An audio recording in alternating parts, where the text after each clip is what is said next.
Thanks, everyone. Great first session. Now we have future-proofing brands for Generation AI. It's my privilege to introduce someone who's not just part of the AI conversation, he's rewriting the playbook. As Suzy's chief of staff, I've had a front row seat to watch how Matt's obsession with AI has completely transformed the way we think, build, and operate. Matt doesn't treat AI as a tool or a trend. For him, it's a tectonic shift, one that he's embraced with a relentless urgency and unapologetic clarity. He's up at 5 a.m. experimenting with the latest models, challenging our team to think differently, and pushing us daily to move faster than the market. He's a founder, a best-selling author, a renowned keynote speaker, and a trusted advisor to half of the Fortune 500. But above all, he's someone who believes that the companies who thrive in this new era will be those who act, not react to the transformative power of AI. Today, he'll share how brands can future-proof themselves in a world driven by Generation AI. Please join me in welcoming CEO and founder of Suzy, Matt Britton. Thank you, Harrison. It's great to be here. I guess I have to take you all to AI church today with this. I was prepping that for a little bit. It's great to be here. I have been in the advertising marketing space now for 25 years, and I've seen a lot of changes in my career, and it's always been about the new consumer. When I left college, I started a company called Mr. Youth, and the purpose of Mr. Youth was to help brands understand the digital generation, at that point called millennials. I remember being in Pennsylvania at Hershey's offices when a brand manager said to me, "We will never stoop the level of advertising on people's computers." And I went through a very long period of trying to get large brands to understand that this thing called the internet had staying power and that one day people would actually buy on the internet. In 2005, 2006, a lot of brands were talking about this thing called social media. I was working with Victoria's Secret Pink right when it first launched, and it ended up becoming the fastest brand ever in the history of apparel. And those Pink know that Pink targets young consumers. And they had heard about Facebook, but no one really knew how to advertise on Facebook. And I told Ed Razek at that point, the CMO, I'm going to figure out how to get us on Facebook. And they didn't even have a phone number on the site. At that point, it was the Facebook.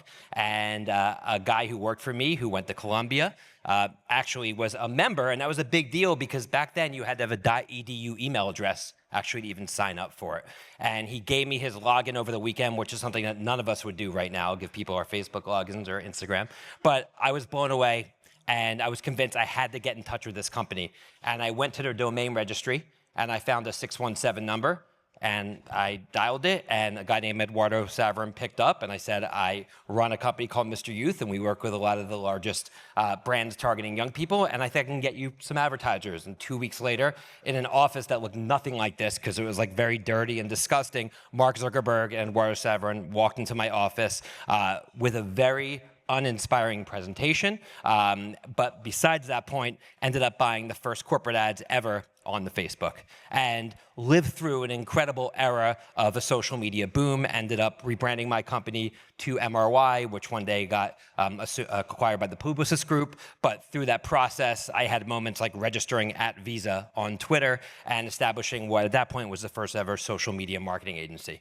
And my entire career has been about these moments. It's been about these new generations coming into society and redefining culture, redefining business, and in many ways redefining the world, often propelled by new technology. And now we're in a completely new era, right? And we're in the AI era, and we all know it at this point. And the new generation that's bringing in AI is Gen Alpha. Gen Alpha right now is age 0 to 15. Gen Alpha will never know a world without AI. They will never know a world without having technology that you can speak to. And I can tell you as somebody who's been through this now 2 or 3 times in the past, because mobile was the other one I didn't mention with the iPhone in 2008, 2009, I've never seen anything like this. I've never seen a rate of change like this. I've never seen the potential for disruption of everything we know in terms of business, but also the way that we interact with each other as humans as large as this. And really what blows me away is the arbitrage of opportunity right now. You know, I was hired to train a major tech company on how to use AI, but this is what actually one of the biggest tech companies in the world that actually developed an AI model. but their employees don't know how to use it because they're actually not able to use it because their lawyers and data privacy people, compliance people actually don't actually even allow them to use the tools. So if somebody at a huge tech company, an employee can't use AI or don't know how to, think about the rest of this country. Think about the rest of this world. So right now we're at a period where 0.1% of people really get it, right? Maybe 1% of people play around with it, and the other 99% of people really have no idea what's going on. And in a time like this, it creates massive opportunities for companies to get ahead, to leapfrog, to maybe make up for years of being stagnant with their business or their brand and move to the next level. So when AI first hit and ChatGPT first became a thing in 2023, 2024, and people were trying to figure out what to do, obviously, as a CEO of a tech company, my first inclination was to give the notion of AI to my R&D team. And I did. And we really didn't get anywhere. And they really couldn't figure out how to easily and intuitively deploy AI to our product, Suzy. And that was very much different than mobile. That was very much different than new technological evolutions of the past, because it is a different realm of what technology means. So I actually made the decision to bring it back into my own hands. Now, I've never coded, I'm not an engineer, but I am fairly technical. I've always been buying ads on Facebook and Google. I know how to have hands-on keyboard with tech, but I'm definitely not an engineer. And I started to really dive in. And with AI, the way I dove in was I first started with a problem. And with our company, the problem I was seeing and hearing is my salespeople were telling me they were not able to be efficient enough. They were spending too much of their time doing things that weren't them being in front of the customer. Our company was, I won't say fortunate enough, but our company became remote during COVID. And as a result, we had to be in the cloud. Our entire company infrastructure was based on the cloud. And we deployed a tool called Gong. Gong is a tool which many of you know, records and actually allows you to have transcripts of phone calls, but it was stuck within Gong.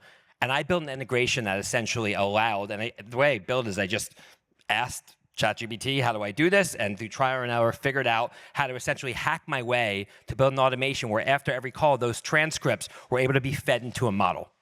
And from that, and from the 20,000 hours of previous Gong call transcripts, I was able to build a variety of different tools that transformed our business internally. So for example, after each customer call we have, there's a sentiment score that's created. And if the sentiment score is under a certain number, the customer success person's boss is notified, hey, maybe this customer's not happy, you should chime in. I created a publishing engine that takes the actual topics that are discussed with prospects and clients and automatically writes a redacted blog post and publishes it on an SEO-optimized WordPress blog, which essentially has created now tens of thousands of new blog posts based upon the general topics that we're talking about with our customers. I created a separate tool that outputs automatically Google search keywords that we should buy on and on and on and on, all from the notion of these customer call transcripts. This is how you start to learn about AI. And it all started with a problem I knew I wanted to solve. And then I started to look at my personal life. What problem do I want to solve in my personal life? And I have young kids. I just turned 50. The problem I want to solve is I want to stay alive as long as possible. And I took that same mentality. I know what the problem is. What's the data? What is the customer call transcripts of my body, right? What's my body saying versus what are our customers saying? And in the case of your body, it's MRIs and X-rays, right? It's blood test information. It's notes from doctors. So I collected 20 years worth of that information and organized it, and I created my own health bot. I started to ask the questions like, if I'm gonna die in 5 years, what's the most likely cause? And when it told me, I'm like, holy shit, what can I do about it, right? A doctor usually wouldn't tell you that, but AI doesn't care about bedside matter. It's gonna tell you the truth, right? Can you just grab me some water by any chance? Cool. And that really opened up my eyes to what I think the path should be for all of us. Many of us work at large companies where we're not able to just use any tool that we want to use because we're part of a large enterprise and IT gets in the way, et cetera. And if that's the case, then we have to look at our personal lives, because I think what we saw with the iPhone, talking about like lessons of the past, is it took a very long time for iPhones to get into the enterprise. The reason why is IT didn't want it. But over time, with Instagram and all these apps, everyone had an iPhone, and then we saw the consumerization of the enterprise, where IT had to capitulate, and now we have all of iPhones at work. I think you're going to see the same thing with AI. These large companies are purchasing these huge enterprise-level agreements with these LLMs, but it's not really able to be adopted by us. We can't put all the data that we want. We're limited in terms of our ability to leverage it in the workplace. So I think what's going to start to happen is many of us are going to take the route not of what I did with the call transcripts, but what I did with my health bot. People are going to figure out in their own lives, whether you're a parent, whether you have a side project, actually how to leverage AI to make your life better and more efficient. And that's where you're going to create those skill sets that you're going to go into the workplace and truly future-proof yourselves. So one piece of advice I would definitely give to everyone in this room who maybe feels stuck and wants to future-proof themselves and doesn't want to get that call one day where you're getting laid off or someone you know is getting laid off because they haven't embraced AI, is if you feel like in your workplace you're not able to take control, figure out something on your own that you can do and leverage these tools because they're not expensive. And then through that way of thinking, one day the world will catch up to you and you're going to be able to differentiate yourselves. But we all have to differentiate ourselves because I think what's going to start happening in the back half of the year is large companies are going to catch on to what big tech has done. So you've probably all seen Microsoft made an announcement last month that they cut 6,000 people. And they say the future is already here. It's just not evenly distributed. But where the future is distributed right now is these large tech companies. And what they're seeing is the impact of AI on automation and essentially cost cutting. And once that future gets distributed to the rest of the companies out there that employ middle America, Main Street America, you're going to find massive job loss, I believe, hitting society. I'm not saying it's a good thing. I'm just saying it's going to happen. Now, over time, the hope is as these companies cut costs, they're going to be way more profitable, and they're going to reinvest those dollars in innovation to create new jobs. But the new jobs are going to require a completely different skill set. So I think I see too many people sleeping on actually how fast this is innovating, because it's really innovated faster than any other technology we've ever seen in history. So this is not a fear message, it's an empowerment message. Because in employing a company of 300 people and speaking around the world about AI, I find people are more often stuck than not. It's the 99%ers that I normally run into. And again, the crazy thing is many of those 99%ers are companies that you would never think that they exist at. The largest, most prolific tech companies on earth are employing people that themselves don't even know what to do with AI, which is really fascinating. So I was so blown away with AI from the process of building, my own tools, both personally and in business, that I decided 10 years after writing my first book, Youth Nation, which is about the millennial generation, social media, to write a book about AI. Now, a book about AI is probably the last thing society needs right now, but I come at it from a different angle. I come at it from an entrepreneur. I come at it from a parent. I have 4 kids, right? 2 are actually really young, Gen Alpha. 2 are in college. That's a whole different keynote. But I've learned through my older kids how the digital revolution, more specifically the iPhones, impact them. And I worry and I dream about the impact AI is going to have on my younger kids that are going to be growing up with it. And it was that inspiration and my inspiration as an entrepreneur that led me to write the book Generation AI, which is on the back table, which is really about the way I think AI is going to impact all corners of society. And what I want to do today with the rest of this presentation is walk you through the state of where things are right now, what I think is most important, especially to many of us in the room who are marketers, and hopefully allow you all to leave this room with a little bit of empowerment, a little bit of inspiration, and a knowledge of where things are. So I'm just going to grab a sip of water, and I'm going to dive in. Thanks. And I hate not having a lavalier because I'm drinking super awkwardly, so bear with me. Okay. So why is AI taking off so fast? I think one of the biggest misperceptions, especially with older people, is that AI is a technology for the whiz kids. The great thing about AI is you do not need to be a technologist to use the technology. You just have to understand the problem you want to solve and communicate in any language. Unlike past technologies, there is not really a behavioral adoption curve, right? You can get very far with AI just typing or talking. And it just astounds me that older consumers, baby boomers, aren't adopting this because they just have to interact with it. I built a chatbot for my mom who lives alone in Florida where I told her, before you call me and ask to get Netflix on, I want you to ask the chatbot, which has your password on, et cetera. And she loves it. So I think that's another huge opportunity, is getting people who aren't that technologically savvy to really adopt this. I've heard so many times, oh, I tried that a couple months ago, it didn't work with AI.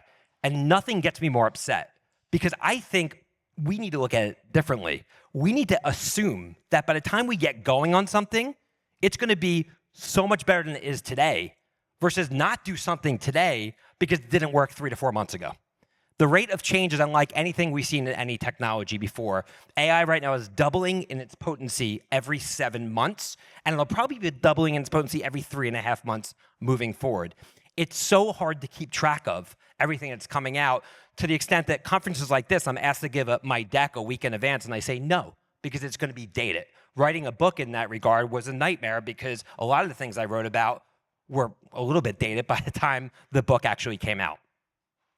Education is actually obviously a major issue. If you think about what makes somebody a good student, it's memorization and regurgitation. I was a terrible student, but I knew how to cram the night before. I crammed the Red Bull, I crammed the information, I regurgitated both the next day, and that actually made me a good student.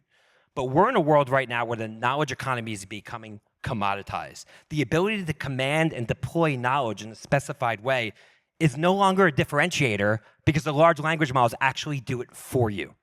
So the education system is really in a tough spot, especially here in America.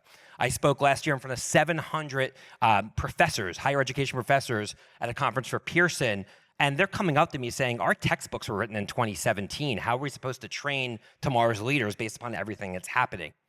China is teaching kids as young as age 6 how to use AI as part of their curriculum.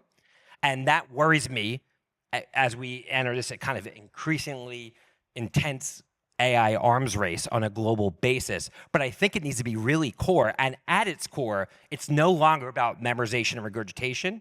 It's about critical thinking. It's about problem solving. It's about creativity. But it's incredibly hard to teach people creativity. It's incredibly hard to teach people how to be a problem solver, which brings back my concerns about the upskilling, right? It's not about getting somebody to do something a little bit better than they're doing today. It's about retraining a lot of brains that are out there. And how do you teach kids to be creative at young ages? Well, you don't focus on having them identify different types of leaves. You teach them how to have more experiential learning. But most schools, especially in the public sector, are nowhere near at the point where they can evolve to do this. So I'm super focused on education. It's actually something I wrote about a lot in the book. I always try to oversimplify AI by coming up with this value chain, because it's really just broken down to 4 areas. I'm going to quickly go over them, some quicker than others, talking about where things are at and where they're headed. And at the bottom layer, it's the infrastructure. Now, most of us in this room don't really have to worry too much about AI infrastructure unless we're fortunate enough to invest in NVIDIA.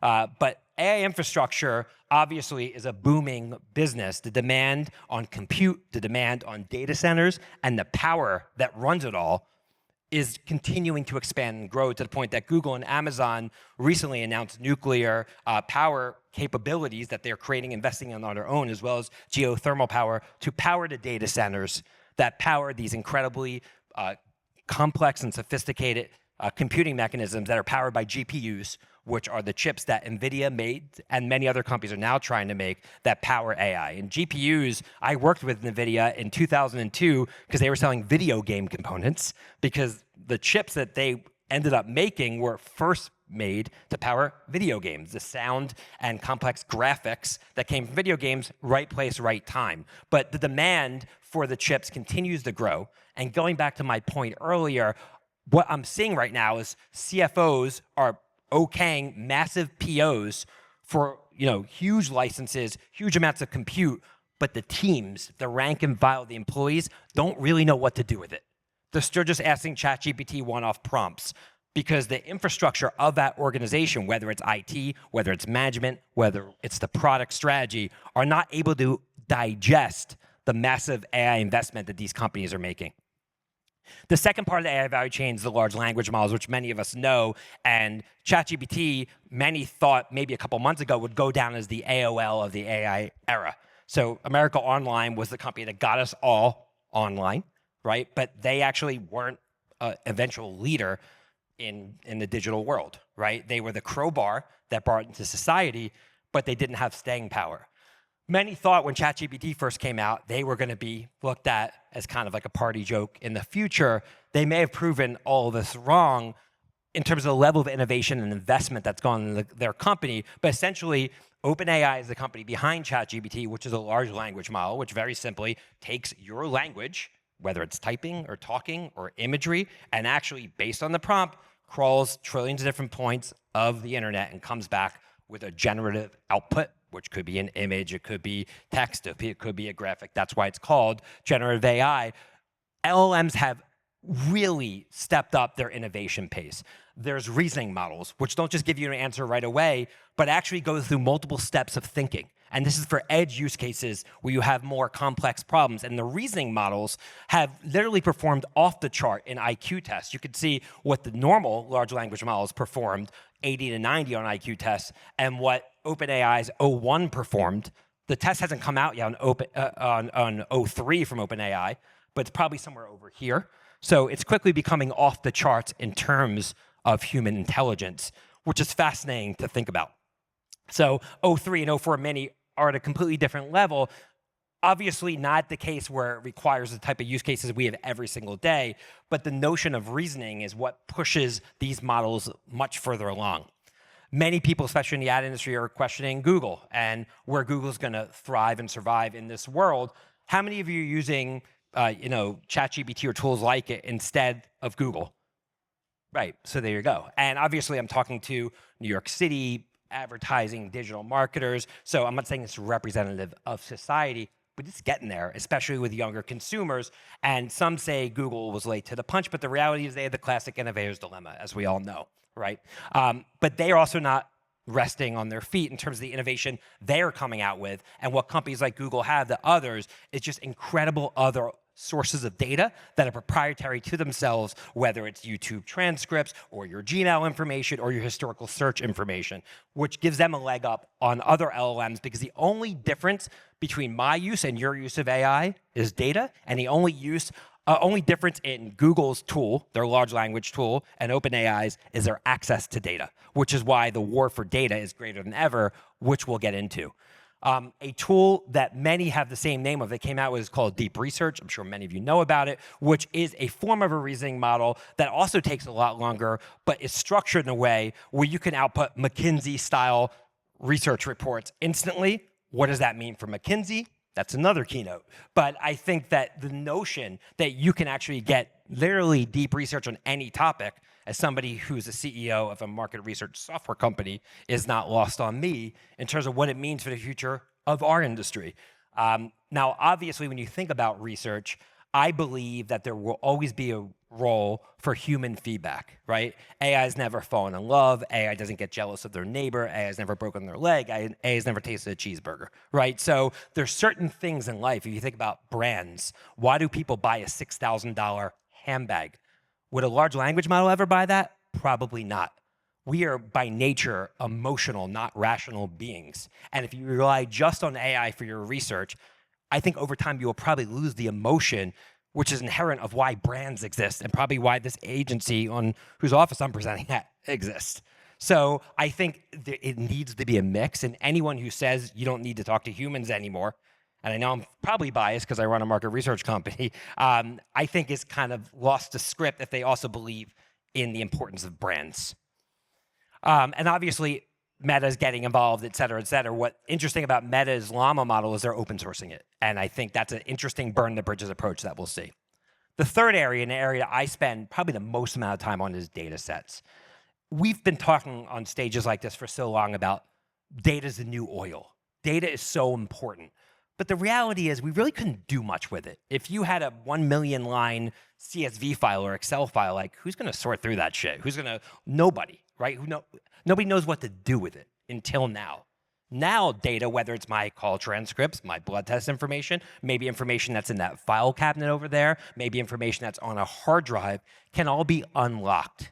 And I think every company, from law firms to accounting firms to advertising agencies to consulting firms, should create a new department that generally doesn't exist, which essentially is in charge of aggregating and structuring and vectorizing, which is a fancy way of saying you're making data in a form that these large language models can read, accessible.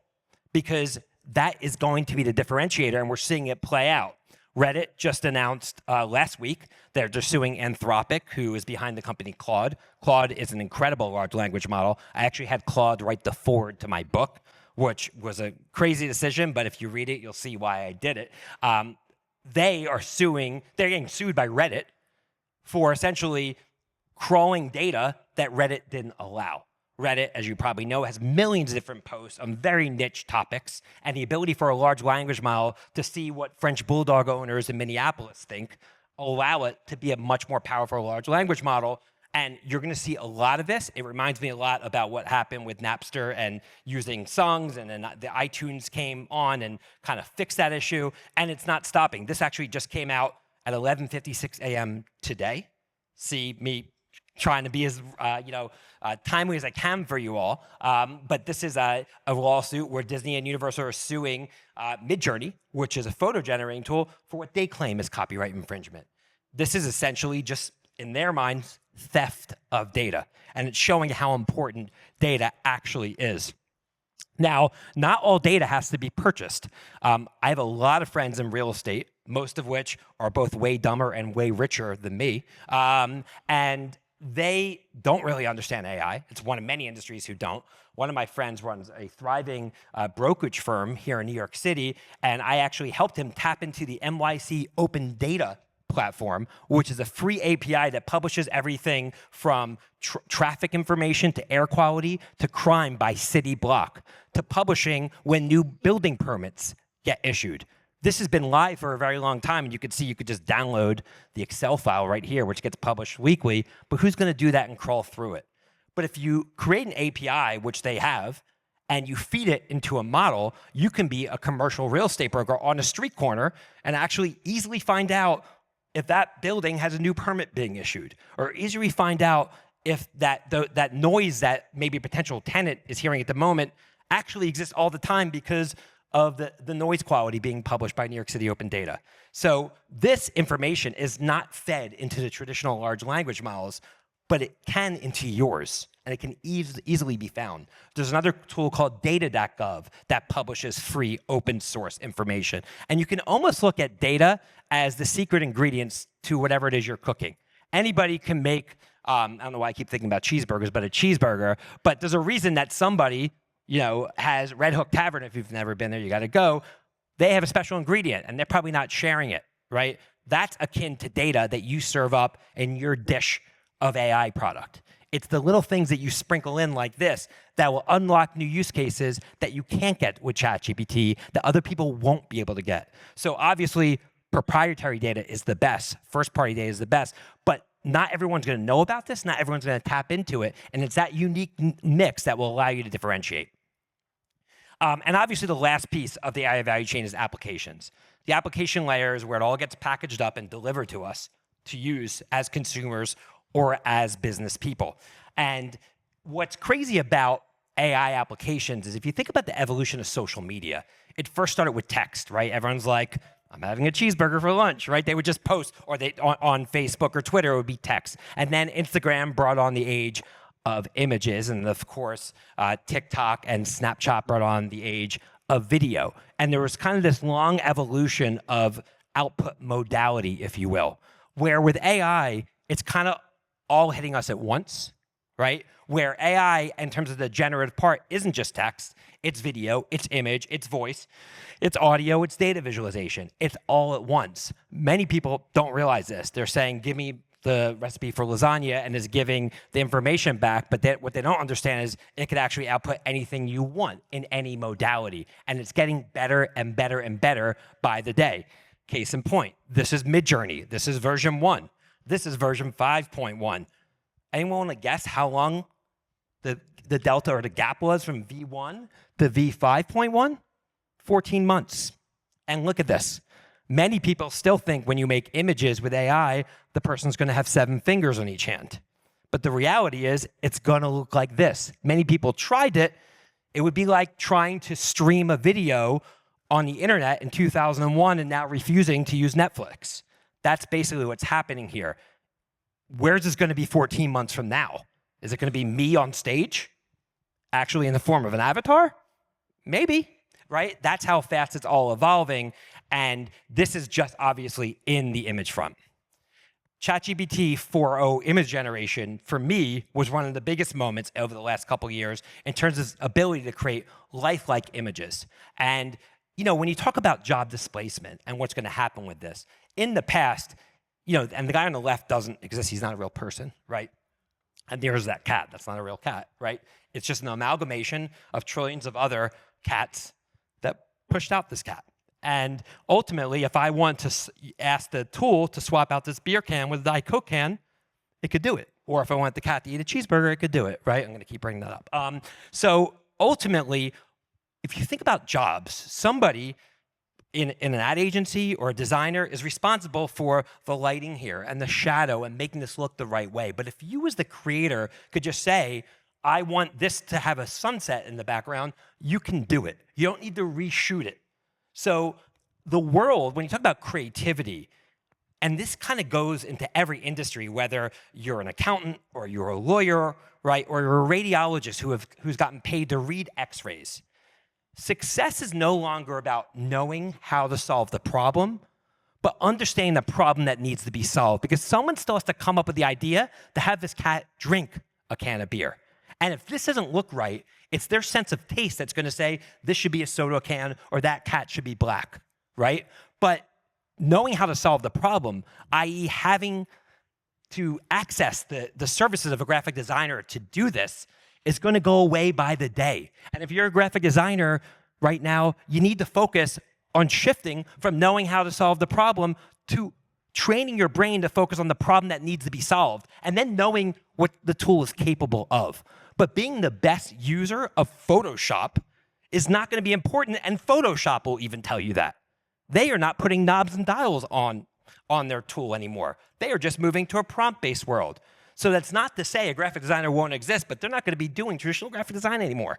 And why would they? Why is it worth the cost? Are there edge use cases? Of course there are, right? People still hire actual photographers, but 99.9% of pictures are taken on an iPhone where the person just has to know where to point the camera. They don't need, you used to need to know how to develop the film. You used to know how to do f-stop and ISO and all this shit they have no idea how to do, but I can now take a very good photo that's close, if not the same, as a professional photographer. They're still hired for weddings, but they're not used for much else. And I think it's going to happen in a lot of different use cases, and that's just where it's all headed. So another tool, this is probably the second tool from a creative standpoint that blew my mind, is Google VO3. Google VO3 essentially allows you to, and right now it's only 8 seconds, output videos with sound of almost Hollywood quality. We have sound on this, right? I can roll this? Cool. So I'm going to show you some examples. Brand Innovators just asked Matt to speak at this thing today? Is he even getting paid? There is no way a client will be able to produce a TV spot without us. So this type of imagery right now, yeah, it's only 8 seconds. We don't need to worry about Google VO3. How long do you think this is going to be 6 months from now? It'll be 45 seconds. Then it'll be 2 minutes. Then it'll be 2 hours. And when it's 2 hours, the prompt will be a movie that I had in my dream that I'm going to be able to put in, and I'm going to get a movie. So if you produce content and TV spots, you're no longer limited by production capabilities. You're only limited by your imagination. Far less about how to solve the problem and far more about the problems to be solved. Will there be incredibly produced movies by Martin Scorsese? Sure. It's not all going away, but the core use cases in content is going in this direction, because if it's here now, where's it going to be a year or two from now? And when I show this sort of stuff, I got the sense that many of you weren't very impressed by this, but I can tell you, when I go to corporate America across the country, they look at me like I'm Steve Jobs. I just put a prompt in here, right? And that's the reality, and that talks to the information arbitrage that we actually have right now. I'm also fascinated with the notion of digital twins. I think that, so one of these people is real, one isn't, and they're both blinking, so you really can't tell which one is and which one isn't. And the reality is, over time, you're going to see The Rock, you're going to see the Reese Witherspoon in movies that they didn't film in. I'm going to be watching a movie with The Rock in it, and you are, and he's going to be saying different things based upon whatever the system's delivering to me knows about me and my data, right? And some could say, no one's ever going to watch a movie with The Rock where he isn't in it. And I would tell you to go to the Electronic Daisy Carnival, where 500,000 people go and watch Diplo push buttons with music that he didn't produce, right? And more people go to that than go watch real bands. And if I told you that 10 years ago, you would have said I was crazy too, right? So the reality is, if you have IP value, like The Rock, or like Reese Witherspoon, pick your celebrity of choice, you're going to be able to 10x your value. But if you're an extra in a movie, good luck. And I actually think that analogy plays out for business in general. If you have IP value, if you're differentiated, you're going to 10x your value. But if you're an extra in a movie set or extra in an office, you're in trouble, right? Because those extras are what are going to be produced. IP matters more than ever before. Brand and brand love matters more than ever before, because in a world where anybody can create everything, right, it's going to be brand and trust that's going to drive consumer choice more than ever before, which is why I think that top celebrities, top brands, top creators, they're going to be able to just 10x their impact on a global basis. Because, by the way, The Rock will be able to speak in 98 languages instantly as well. We have been playing around a lot at Suzy with voice. And we announced the launch of a product a couple months ago called Suzy Speaks. And what Suzy Speaks does is it uses an AI-powered moderator to conduct interviews in any language instantly. I don't believe that consumers are going to be filling out surveys for much longer. You know, we have clients that want consumers to fill out a 20-question survey about ketchup, and the people who are filling it out were the people that grew up scrolling on TikTok. It's just not going to happen anymore. If you ask me what my favorite restaurant is, I will tell you, but I'm not going to fill out a 20-question survey. That's how humans naturally give feedback. And I think that's going to scale with AI. The reason it's going to happen in the past is you had to schedule time with an interview. You had to schedule time with the respondent. This AI-powered moderator allows people to speak with an AI moderator that sounds almost exactly like a human, and it will sound exactly like a human very soon, and they can pour their hearts out to them in any language instantly. And I think that, at scale, is the future of how research is going to be conducted, not people doing multiple choice questions. So this is an example of our industry, us trying to innovate very quickly and evolve. So AI voice clients, obviously here. Another area that's really excelling in the world of AI is in the area of coding. And this is probably the area that really blows me away the most, because the tried and true path to have a successful career around the world was going to Stanford, going to MIT, learning how to be an engineer. And now these tools like Lovable and Cursor, and one that OpenAI just rolled out called Codex, are getting so good. And I can't tell you how many times engineers have told me, oh, it's not really good enough yet. And if they don't believe it's going to get good enough, they are just ignoring reality. They are just ignoring reality. And ultimately, the notion of coding is going to be just as important as you knowing how to milk a cow for your coffee. You need to, at once, had to milk a cow if you wanted milk, and you don't anymore, right? You need to know how to be a photographer to take pictures, and you don't anymore. And soon, you're not going to need to know how to code the code. I actually don't even think the word code will exist anymore. You're just going to say what you want built from technology, and that technology is going to be built. It's just not going to stop here. Anyone who believes it's going to stop here just doesn't want to accept reality. And I'm not speaking, the market is speaking, right? This is software development job postings in the United States. And this is before some of these tools really rolled out. So the good news about that is, if you know the problem you want to solve, i.e., you know that the tool that you want to create, you could create anything. But if you made your career on knowing how to solve that problem, i.e. code, you have to figure out how to reskill. Now, are there edge use cases for people who know how to code and engineer? Of course there are. But we're not living in the edge use cases. We're living on what this means for society and culture and specifically business. So to wrap up here, there's an adoption curve in AI. And 90% of the people that use AI are in the realm of AI tools. AI tools is, yeah, I play around with ChatGPT. Great. That's not a differentiating factor. That's quickly becoming, as evidenced by this presentation, the same thing as doing a Google search, right? So using AI tools, which you're putting something in and getting something back, like, congratulations, but that's not going to differentiate you. The next area, so when I talked earlier about using call transcripts and having an automation that built blog posts, et cetera, that is in the realm of automation. Automation is using AI to stitch multiple tools together to drive efficiency. That is incredibly powerful, and in the realm of AI automation is the first area where we're seeing job loss. It's the first area where we're seeing companies be able to do more with less. But the big talk here in 2025 is in the world of agents. And the difference between automation and agents is automation stitches stuff together in a very deterministic way and gives you output. But agents actually can decide what to do next. They have autonomy. They have the ability to do things on your behalf, whether it's make a phone call, send an email, book your trip, whatever it may be.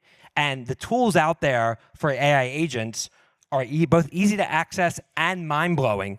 And in some ways, where we might be going is we might not actually be using tools anymore. We actually might not even be using automation anymore. That actually may all get buried, and everything might come down to an agent that will do anything for you, and it will decide the tools that you use. And we actually will not be interfacing directly with the tools anymore, just like we're not interacting with the knobs and dials of a camera, right? We're just picking the filters. It's all going to be built beneath the hood.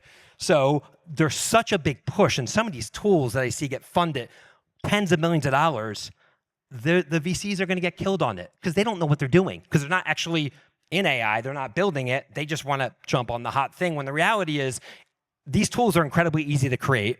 Automation is incredibly easy to do. Whoever has distribution is going to win the agent game. One of my biggest predictions with AI is the following. If you look at some of the best CPG brands and beauty brands and beverage brands in the last 10 years, what do they all have in common? Celebrities, right? So whether it's Casamigos and George Clooney, or Kylie Jenner, or Kim Kardashian, Skims, I mean, the list goes on and on and on, right? In a world where it was easy over time to create CPG products, the differentiator was the celebrity who had distribution. I think the same thing is going to happen with AI. I think these tools are going to be so easy to create that the only differentiator is going to be the celebrity or the brand voice behind it. And because they have the distribution. So Ryan Serhant, perfect example, real estate creator, he rolled out a software product that does 1,000 of them exactly like it. Why is his taking off? Because he has relevance and distribution. So I think in the world of agents, I still think personal brand's going to win, celebrity and creator are going to win, because we buy from what we trust, right? And I think that's one thing that's never going to change throughout this. So obviously agents are getting big. One of the best case studies in the world of agents is Salesforce. If you think about what Salesforce does, you're a salesperson, you just had a great call with Procter & Gamble, you're going to log into their dashboard and say, I just had a great call with Procter & Gamble, it was on this date, this is the size of the opportunity, right? And then their manager will log into Salesforce and say, tell me about the status of Procter & Gamble and 9 other accounts, and it's going to pull a report for you, right? But in the future, i.e. now, a salesperson doesn't need to log in their call with Procter & Gamble. The transcript's just going to be, if I can build it, I promise you Salesforce can build it. You have a conversation, that transcript's going to be dropped directly into Salesforce, and the manager is not going to log in to pull a report. They're just going to ask the Salesforce agent, i.e. Agentforce, tell me about the status of our top 10 accounts. It's going to talk right back to you. So Salesforce, which does, I think, $40 billion of revenue, is saying, I don't want to talk about Salesforce. Mark Benioff, who I think is one of the greatest entrepreneurs of our era, is saying, I don't even want to talk about Salesforce anymore. It's a $40 billion company. I only want to talk about Agentforce. I'm going to rename everything about. Not many people have the cojones to do what Mark Benioff is doing. But that's what we all need to do. We all need to fast forward, like, is our product even relevant anymore? And dashboards are just another extension of knobs and dials that won't be needed anymore. And they're diving in. The question is that going to be enough for them? There's a really cool tool, which don't worry, I don't have it on me right now, called B. It costs $100. It's this little band that you wear on your wrist, and it records everything you say and anything anyone else says around you. I found it really impactful during the workday, and people find it really creepy after the workday. But what it will do is it will output to me everything I said during the day that I need to do and give me a perfect to-do list. It allows me to go back to any single day in the past and understand what I need. And it has a chatbot that I can ask questions like, what did that person say that one day that they were going to do that they weren't going to do? And this cost $99. So when you talk about data, these things are really fascinating. OpenAI just recently bought Johnny Ive's company, who is the designer behind the iPhone. They're going to be creating something like this. Obviously, the big question is privacy. Is privacy even exist anymore if everyone's going to be recording everything? But listen, there was a time when people said people are never going to post pictures of their kids in a bathtub.